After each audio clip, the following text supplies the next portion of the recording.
Masalahnya belum lewat pasar Brebes belum. Ada pertigaan saya ambil ke kanan. Nyampe di suatu kampung, saya nginep di balai desa. Saya dikasih tidur tuh di ruangan belakang deket gang. Selama di situ saya susah tidur, susah. Masalahnya banyak nyamuk, susah tidur. Pas bangun tuh di situ di kuburan Cina.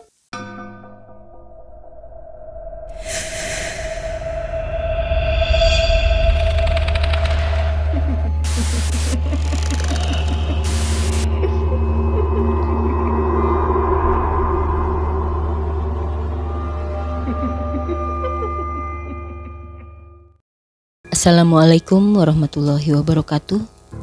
Sobat Malam Mencekam, kembali lagi bersama saya Damai. Kali ini Ki Jambrong akan melanjutkan tentang pengalamannya yang selanjutnya. Langsung saja Ki Jambrong.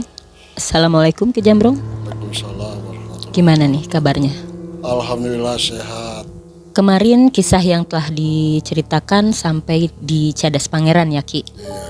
Selanjutnya Aki akan menceritakan kisahnya yang di mana nih sekarang? Saya akan melanjutkan cerita ini ke arah Jakarta. Baik, kalau begitu kita saksikan bersama Ki Jambrong.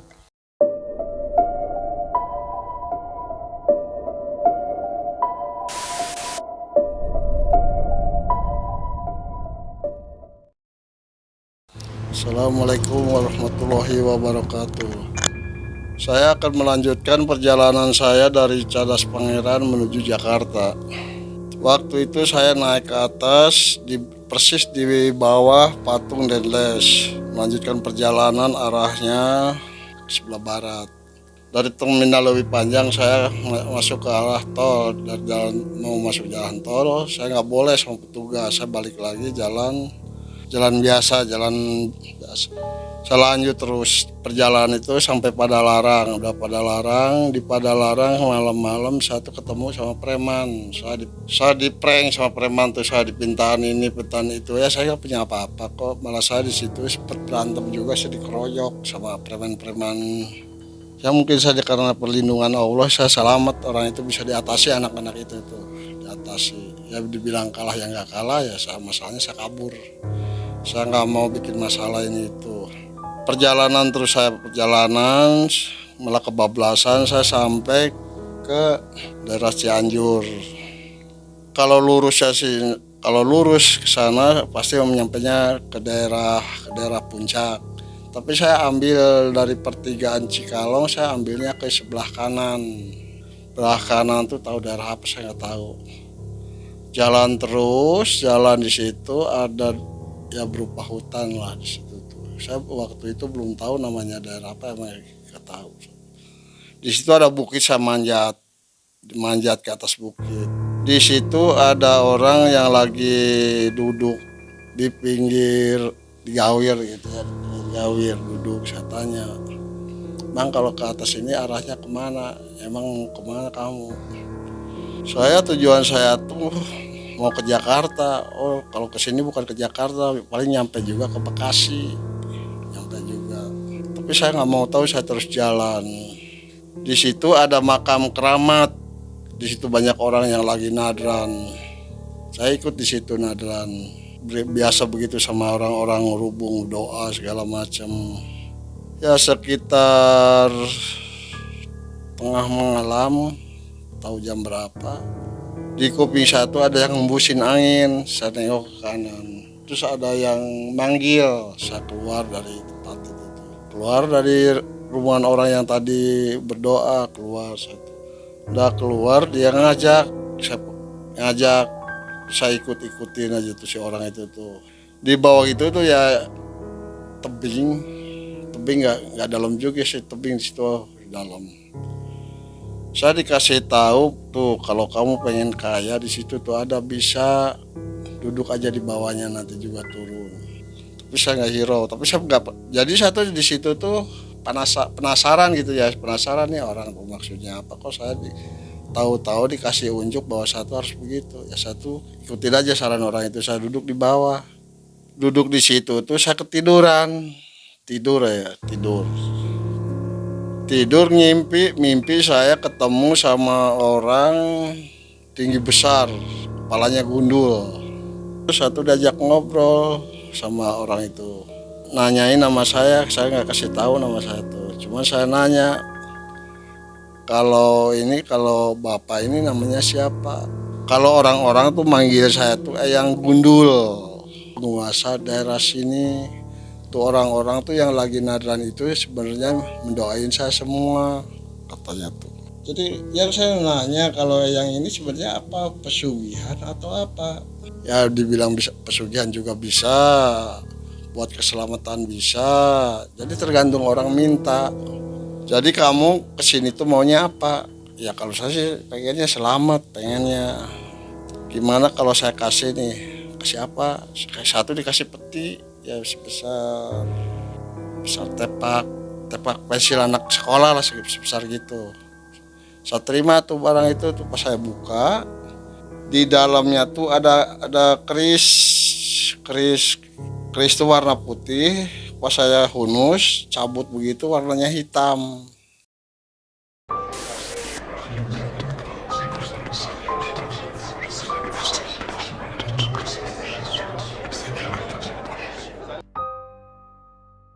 Saya tanya ini kegunaannya apa, udah bawa aja, itu kenang-kenangan dari saya. Tapi saya nggak mau, saya tolak, kasihin lagi. Saya tuh sama yang gundul tuh saya diomelin.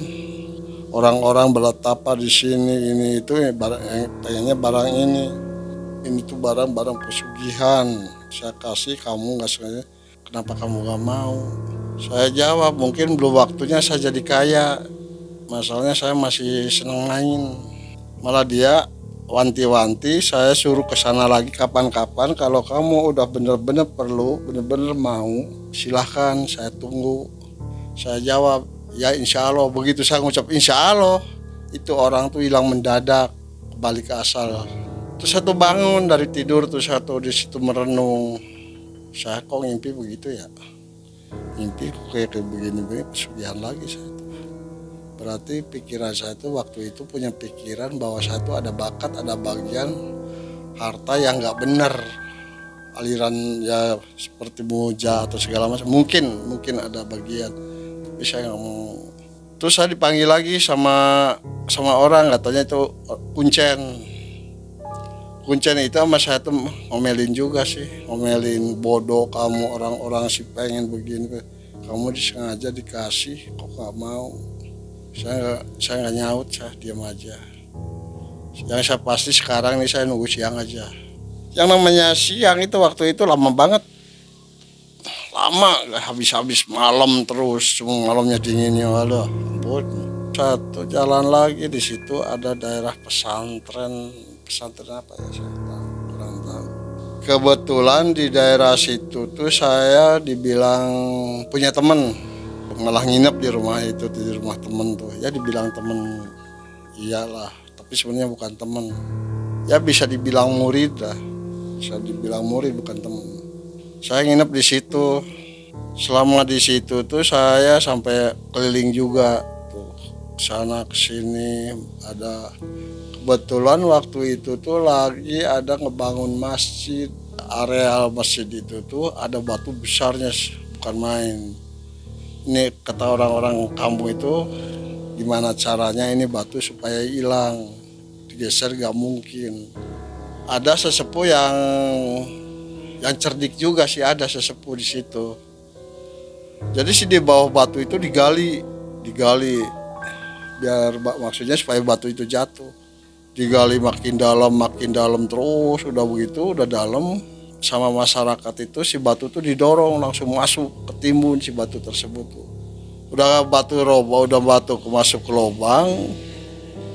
Yang kelihatan sama saya sih di situ tuh yang bekas batu tadi tuh yang kelihatan sama saya, nggak tahu sama orang sih. Di situ saya lihat cucu kone apa ya? Yang buat di sini tuh cucu kone. Iya tuh ada semacam begitu. Saya tanya sama sesepuh di situ, "Bah, kalau itu ada apa, Bah?" "Mana? Itu yang bekas batu tadi itu apa?" Tapi itu beliau tuh nggak tahu, nggak lihat. Biarpun diunjuk saya, malah saya barang itu saya ambil, dikasih unjuk ini barangnya. tapi dia tetap nggak lihat. Si cucuk konde itu saya buang. Waktu itu tuh dibuangnya tuh ke sebelah kiri dari hadapan saya, berarti waktu saya menghadap kiblat tuh. Udah pas dibuang gitu si barang itu tuh robah jadi bangsa musang. Banyak banget si musang itu tuh.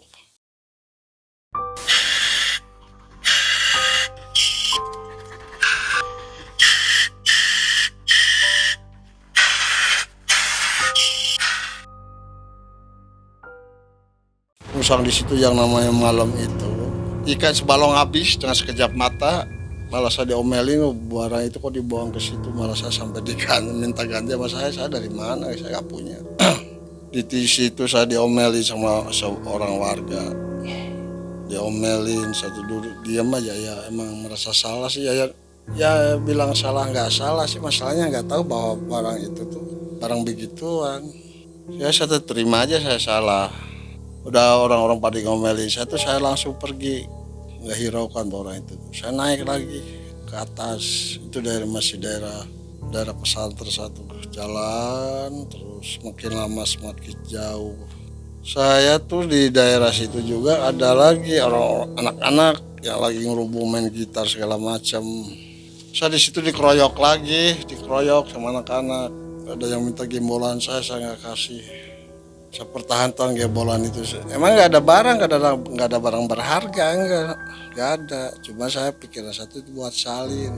Perjalanan terus sampai sana saya udah nyampe ke Pulau Gadung. Nyampe di Pulau Gadung terus malam.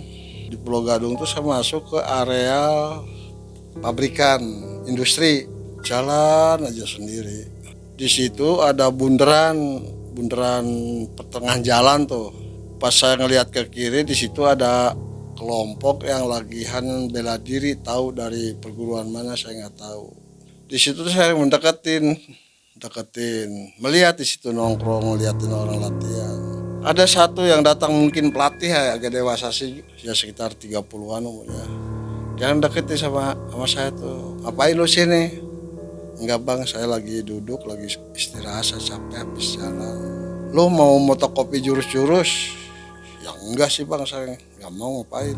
Saya cuma duduk capek, kalau ini saya cuma ngeliatin aja. Kamu mau belajar? Enggak, saya nggak punya biaya untuk belajar kan. Begini-begini kan seenggaknya harus ada biaya pakaian, beli atau apa. Kamu tinggal di mana? Saya nggak punya tempat tinggal, di sini hanya numpang lewat. Itu saya dari belakang sama anak-anak tuh saat dipakai apa ya? Pakai tongkat dua, pakai rantai apa tuh? Double stick ya. Tuh saya tuh dari belakang tuh dipukul sama double stick. Saya diem nggak tahu sih bahwa saya diserang, nggak tahu. Pas saya nengok tuh bukannya saya yang marah, malah si anak itu yang marah. Lu ngapain lu sini-sini mau jago? Gua juga nggak takut, kata anak itu. Ya saya diem aja. Ini anak aneh, ngapain? Yang tadinya lagi latihan khusus, fokus lagi latihan sama teman-teman. Ya namanya saya diserang sama sekelompok anak-anak yang lagi latihan itu, saya diserang. Saya pikiran itu saya nggak mau mati konyol, saya nggak mau. Kalau saya bangsa siluman, saya gimana nanti caranya saya bisa satu ya mau nggak mau saya ngelawan daripada saya mati konyol. Saya lawan tuh anak-anak itu yang lagi latihan tuh, ada yang baret, yang pinggangnya tali pinggang, ada yang hitam, ada yang coklat, ada yang merah, ada yang putih campur. Saya nggak tahu tingkatannya apa saya nggak tahu. Saya tuh dikeroyok karena pengalaman gimana. Tuh anak-anak tuh kalah semuanya, tuh anak-anak tuh kalah. Terus yang pelatih tadi tuh emosi. Sempet sama si pelatih itu saya sempet ngadu fisik. Dia pakai jurus ini, jurus itu segala macam. Ya saya layanin. Bukan kalah, dia kecapean, kepukul, dia jatuh. Jadi sih yang murid-muridnya tadi tuh yang dilatihnya sama itu tuh dia langsung hubung dilatih itu, ya saya langsung pergi.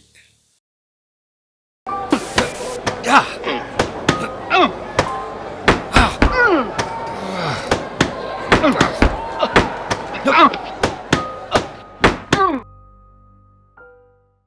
Lagi pergi itu saya dikejar sama mobil kijak. Semua tahu dari mana, tahu security, tahu apa saya nggak tahu. Saya larinya tuh ke arah depan yang kalau dulu sih dulu namanya Rawa Badung. Di Rawa Badung di situ kan tempat seperti tukang rongsokan gitu ya, tempat rongsokan. Saya nyumput ke tempat rongsokan gitu. Ditanya sama yang punya lapak itu, ada apa bang? Tuh pas saya dikejar-kejar sama mobil itu. Emang kamu habis apa? Habis nyolong atau enggak? Saya habis berantem sama orang-orang latihan karate. Oh itu, jangan itu orang itu perguruan itu di sini paling tersohor. Jangan ini loh. Enggak bang, saya enggak. Jadi waktu saya duduk tadi itu diserang sama orang-orang itu. Jadi saya hanya sekedar bela diri. Enggak, saya enggak. Oh gitu. Ya udah sekarang gini aja, kamu lari aja ke atas. Terus saya dari lapak itu tuh berobos jalan belakang. Larinya tuh sampai ke Klender. Sampai di Klender, saya mau nyebrang ke rel kereta. Di sebelah kanan satu ada orang minta tolong. Tolong. Saya paranin. Ada suara tapi gak ada orang. Di situ saya cari-cari gak ada. Sampai pindah lagi ke sana. Saya pikiran bodo amat. Saya balik lagi ke tempat tadi saya keluar dari daerah areal itu, areal industri. Dari sebelah kiri saya ada yang teriak lagi. Suaranya anak laki-laki. Bang, awas kereta. Itu kan saya jauh dari rel tuh jauh, tapi anak itu teriak-teriak dari ada kereta. Nggak taunya anak itu tuh terhimbas kereta, tabrak kereta dari arah belakangnya. Saya juga kaget tuh, terkejut gitu ya ngelihat anak kecil itu ya, anak yang tadi tuh awas kereta tabrak. Saya juga kaget. Saya paranin yang tabrak tadi anak itu tuh gak ada bekas. Kereta udah lewat, saya cari si anak itu tuh gak ada. Jalan di situ ada pintu yang gak ada penjaganya ya, pakai bambu gitu. Saya tanya, bang, tadi di sana ada yang ngasih tahu sama saya ada kereta tapi dia yang ketabrak. Oh itu yang kemarin tabrak tuh anak kecil ya sekitar umur 13 tahunan. Baru kemarin tabrak kereta. Oh gitu. Terus itu saya tuh jalan lagi lanjut. Masuk saya ke daerah Bekasi. Dari situ dari Pulau Gadung saya balik lagi. Sampai ke daerah Cakung. Berantem lagi sama preman lagi mabok. Saya jago-jagonya sekuat-kuatnya orang mabok sih nggak mungkin. Kalau saya kan sehat nggak mabok. Dikeroyok sama orang 3. Yang satunya bawa celurit. Tuh waktu saya ngelihat celurit saya ngeri juga sih. Wah, saya kayaknya sekarang nih saya mampus sih sama orang mabok. Di situ tuh saya tuh agak ragu mau ngelawan tuh. Masalahnya tuh dia bertiga bawa celurit. Ya gimana nanti aja saya lawan tiga-tiganya. Malah yang bawa celurit saya lempar ke kali, jebur ke bawah. Terus saya lari terus ke bawah sana. Lari saya nyampe ke terminal Bekasi. Di situ saya biasa jajan atau apa minum di situ. Saya jalan. Itu daerah perumahan daerah perumahan elit di situ. Saya jalan di situ memang tamannya luas. Orang-orang lagi main lah, lagi santai, anak muda, pacaran kali.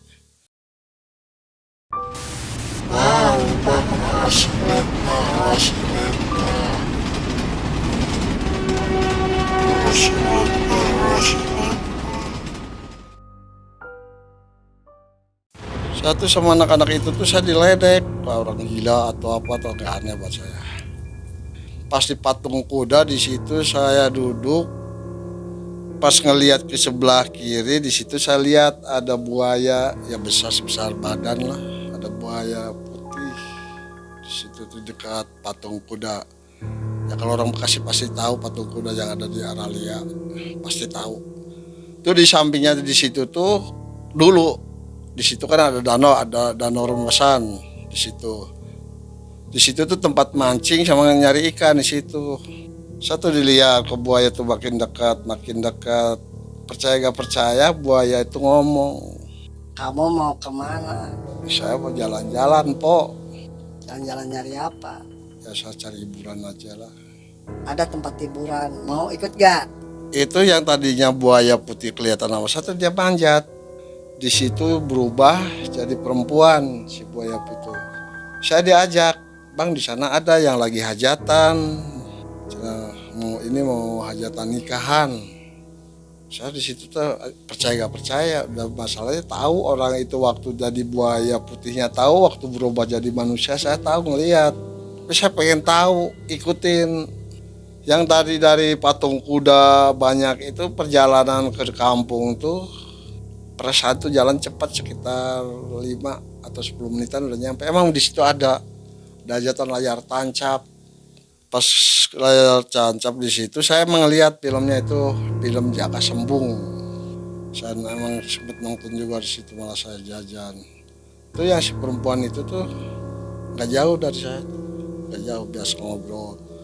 Abang nih orang mana, mau kemana bang? Kalau mau cari kerja di sini ada banyak. Sini kan masih di sini lagi ngebangun proyek, ada proyek perumahan. Abang mau kerja. Nanti kalau abang mau kerja di sini, nanti saya ngasih tahu sama mandornya. Emang mau nolong saya? Mau. Ya udah abang gini aja sekarang. Nanti udah film habis, nanti kita ke rumah mandor ya. Boleh. Saya dibawa ke rumahnya si perempuan tadi, jelmaan dari buaya putih. Saya ke rumahnya, di situ ada gubuk. Emang di luarnya kelihatan jelek, tapi di dalamnya keren, barang-barang mewah ada di situ. Saya tanya, Pok, di sini berapa orang sini, Pok? Banyak. Terus si orang tadi itu, si Pok itu manggil, nggak taunya banyak anak-anak kecil tanggung gitu ya, seperti umur bebelasan emang banyak di situ, banyak nih. Saya tanya ini keluarganya, Bukan keluarga saya. Ini semuanya dayang saya.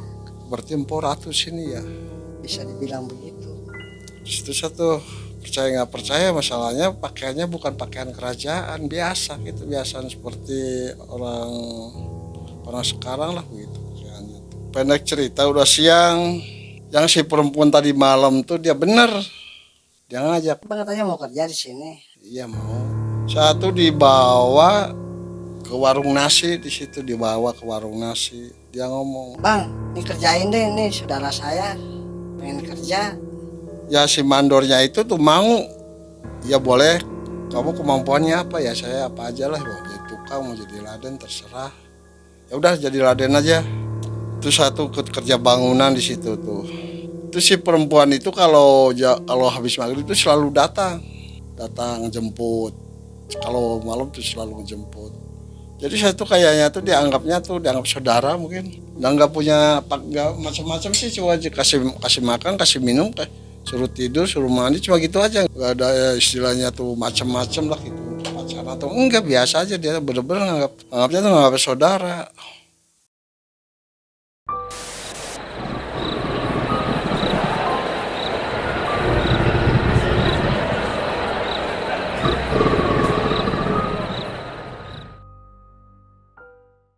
Di situ tuh saya tuh diajak lagi sama si perempuan itu, diajak mancing malam-malam tuh, mancing.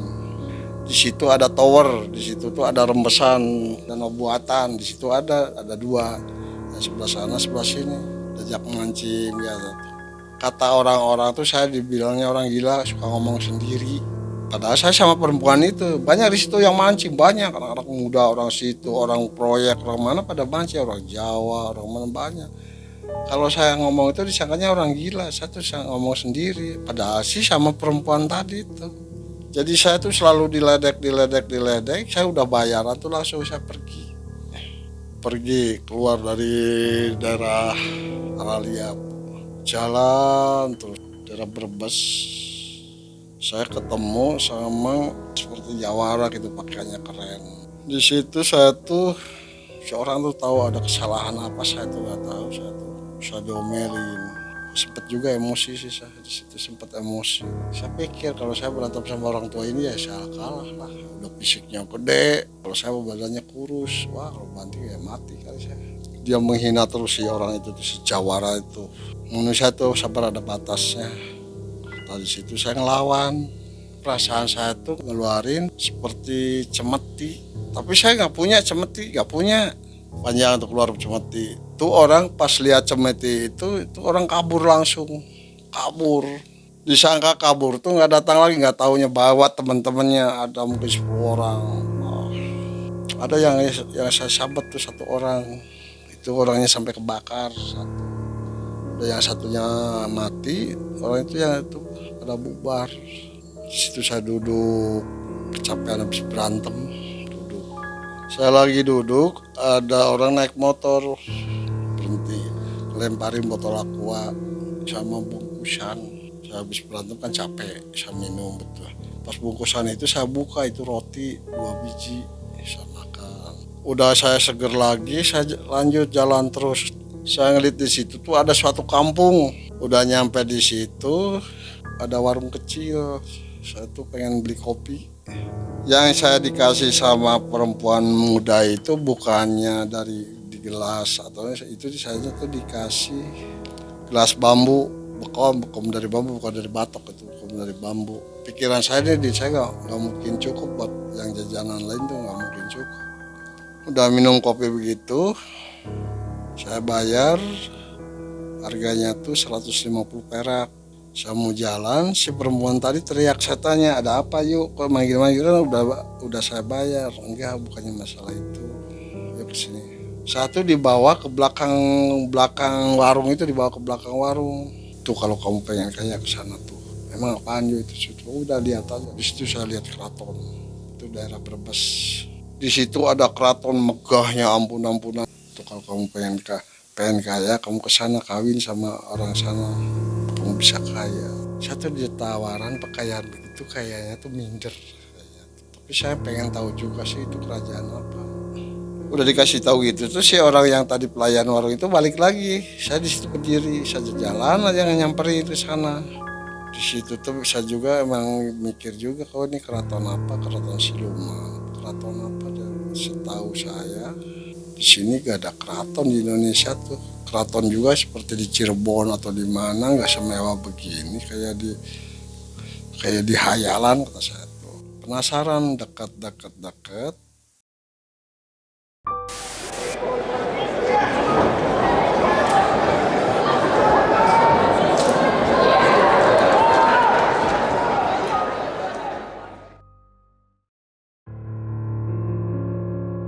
Di situ tuh ada semacam batas kolam, bukan kolam, semacam. Jadi si keraton itu seperti dibatas sama kayak kali begitu, sepanjangnya tuh ada kali.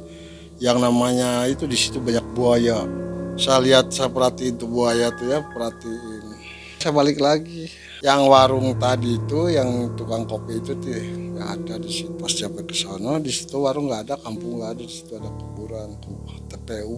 Perasaan saya tuh duduk tuh dulu tuh di atas batu, nggak tahu di atas kuburan. Lagi duduk gitu, saya dari belakang satu ada yang pegang pundak saya tuh. Pas saya nengok, sebagai satu tengkorak juga sih, kaget. Gimana ya, jadi juga bisa ngomong yang punya tengkorak. Cuma bunyinya hos-hosan gitu, kayak entok jalu. Hos, keluarin asap dari mulutnya, keluarin asap. Mungkin punya cerita, mungkin punya omongan, cuma saya nggak ngerti. Kesel sama saya. Dia tuh mau gampar saya, langsung ngeles, saya langsung jalan. Perasaan saya tuh malam nggak habis-habis, kapan paginya enggak.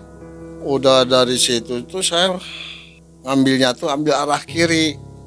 Nggak taunya saya nyampe ke pinggir laut, nyampenya tuh. Di situ banyak perahu. Saya balik lagi lewat jembatan, nyebrang terus. Ada pertigaan, saya ambil ke kanan. Nyampe di suatu kampung, saya nginep di balai desa. Saya dikasih tidur tuh di ruangan belakang deket gudang tuh satu di situ. Selama di situ saya susah tidur, susah. Masalahnya banyak nyamuk, susah tidur. Pas bangun tuh di situ di kuburan Cina. Jadi tadi malam kelurahan. Saya nggak putus asa, langsung naik ke atas. Di atas ada kampung, emang kecil sih kampung, ya sekitar berapa RT lah di situ saja. Pas sampai nyampe kampung itu saya sakit di situ tuh, saya diurus sama nenek diurus. Selama 2 minggu si nenek itu ngurus saya tuh seperti sama cucunya. diurus sama nenek tuh bener-bener saya tuh dianggap cucunya tuh bener-bener. Cuma dia nawarin mau nggak rambut dipotong, yang gue dipotong saya nggak mau, saya tolak. Itu bukannya itu manusia kok, di manusia di kampung saya diurus benar-benar udah sehat. Saya ditanya kamu mau kemana lagi, tujuan saya tuh tahu apa, tapi saya pengen jalan-jalan, saya seneng jalan-jalan. Mau kemana? Ya kesana aja ke Jawa, ke Wetan. Tapi waktu itu tuh saya punya barang satu sebesar gini, seperti beling. Saya juga nggak tahu itu bawa barang itu, saya nggak tahu bawa apa-apa, saya itu nggak tahu. Saya kasih sama si nenek itu barang itu, dia juga nolak. Jangan, udah buat bekal kamu aja, buat bekal kamu. Nanti kalau kamu kekurangan nanti ini bisa dijual. Ya mungkin si nenek itu karena saya paksa, saya tekan dia nerima barang itu tuh. Saya nggak tahu itu namanya atau apa tuh, yang kelihatan saya itu beling, yang kelihatan saya itu beling. Dia nerima, terima kasih malah, wah udah terima kasihnya tahu berapa kali. Saya lanjut jalan terus ke Wetan, malam lah. Saya ngelewatin daerah gunung situ, daerah gunung. Tahu daerah mana saya nggak tahu. Ada daerah gunung kecil juga ya, seperti bukannya gunung pasir lah, orang Sunda pasir. Tuh isengnya saya tuh bukannya ikutin jalan aspal, bukan, malah nanjak ke atas. Dari kejauhan tuh saya lihat api nyala samar-samar, api itu. Semakin dekat semakin besar, semakin besar, semakin besar, itu api yang tadinya kecil itu berubah jadi gumparan api sebesar bola.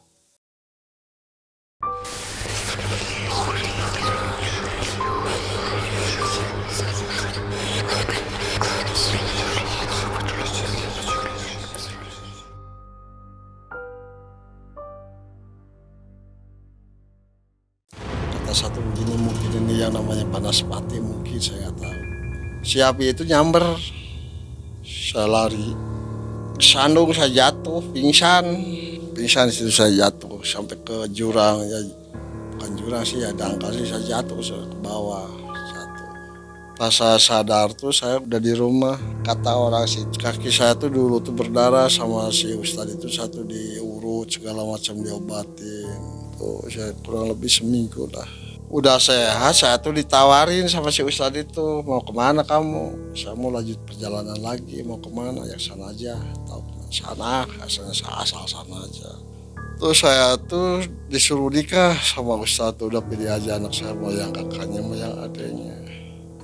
Pak ustadz saya tuh udah punya istri, punya anak, ya nggak masalah kok. Laki-laki itu sunnah kok, sunnah rasul, ke masalah. Yang penting kamu tanggung jawab. Boro-boro tanggung jawab, Pak, saya aja hidup kayak begini.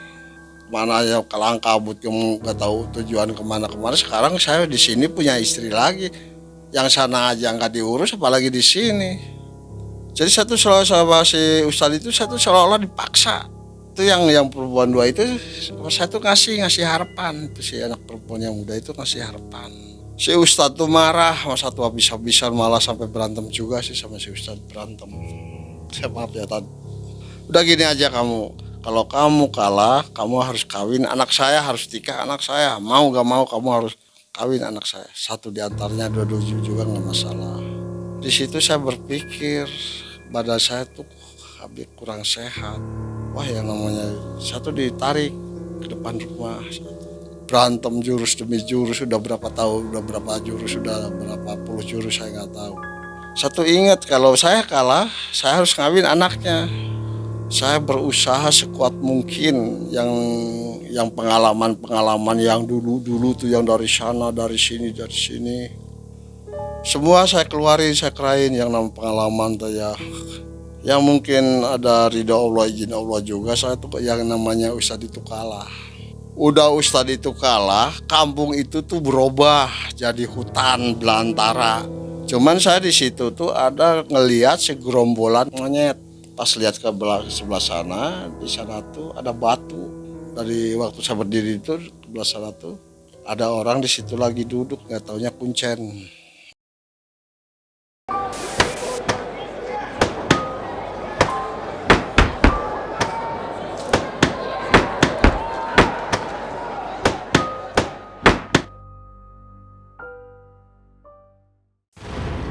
Silahkan Anda yang mau nanya perjalanan saya ini. Kalau saya bisa jawab syukur, kalau nggak bisa saya minta maaf. Manusia itu tempat salah. Itu aja, silahkan. Gini Ki, saya ada beberapa pertanyaan nih dari iya. perjalanan tadi Ki Jambrong yang diceritain. Nah, di awal cerita tadi kan waktu Aki cerita di daerah Cikalong ya. Di dalam mimpi tadi Ki Jambrong bertemu dengan Eyang Gundul ya. Iya, yang ngakunya. Yang dia tuh memberikan keris ya Ki ya. Iya. Tapi awalnya dia nggak ngasih tahu keris itu untuk apa. Belum dikasih tahu. Jadi waktu kasih keris itu bukan keris, peti sebesar tempat pensil anak-anak. Terus dibuka pas keris. Itu kenapa nggak dibawa sama Aki? Nomor satunya gini ya, yang namanya barang titipan itu seolah-olah amanah. Jadi saya nggak terima, soalnya takut nggak diurus atau gimana saya takutnya gitu ya. Nah, selanjutnya kayak nemu mustika lagi berupa tusuk konde. Iya. Dan itu Aki buang lagi. Iya. Aki tahu nggak sejarahnya tusuk konde itu gimana? Kalau sebenarnya cucu konde itu saya belum sempat nanya sejarahnya, belum. Yang orang yang di kampung itu aja nggak ada yang tahu. Nggak ada yang tahu, soalnya udah bahasa cucu konde. Yang sesepuh di situ aja saya kasih unjuk-unjukin itu nggak ngelihat, enggak. Saya pegang begini nggak ada yang lihat si cucu konde itu. Ya saya ngomong begitu ya saya buang, nggak taunya berubah. Berarti itu tetap jadi misteri ya Jadi misteri. sampai sekarang gitu ya Ki ya. Banyak sekali bertemu dengan hal-hal mistis, misterius, dan bahkan sampai sekarang beberapa hal tidak ada jawabannya. Tapi hebatnya ketika Ki Jambrong ini menghadapi orang-orang yang berniat jahat, berantem selalu menang ya Ki ya. Itu ada perlindungan dari Allah, bukan saya jago, bukan. Amin amin. Termasuk di Brebes tadi Ki ya. Iya. Aki tiba-tiba ngeluarin cemeti. Itu saya juga nggak tahu asalnya dari mana saya nggak tahu. Cemeti itu apa Ki? Ya seperti itu semacam pecut. Oh gitu ya, Iya, untuk semacam kayak di Seperti pecut film kuda Malampir gitu. gitu. Oke, Sobat Malam Mencekam, semoga kisah perjalanan Ki Jambrong ini bisa diambil manfaatnya. Silahkan Sobat tuliskan komentarnya di kolom komentar. Apabila ada yang mau ditanyakan boleh. Dan juga untuk pesan terhadap Ki Jambrong. Untuk Sobat Malam Mencekam yang memiliki cerita horor dan ingin diangkat ceritanya di channel Malam Mencekam ini, boleh mengirimkan ceritanya di email kami malammencekamstory@gmail.com. Siapa tahu cerita Sobat Malam Mencekam akan kami angkat ataupun akan kami undang langsung ke studio kami untuk mengisahkannya secara langsung. Terima kasih Ki Jambrong untuk cerita malam hari ini. Sama-sama. Kita nanti ketemu lagi ya Ki Insya Allah. di video-video selanjutnya. Assalamualaikum warahmatullahi wabarakatuh.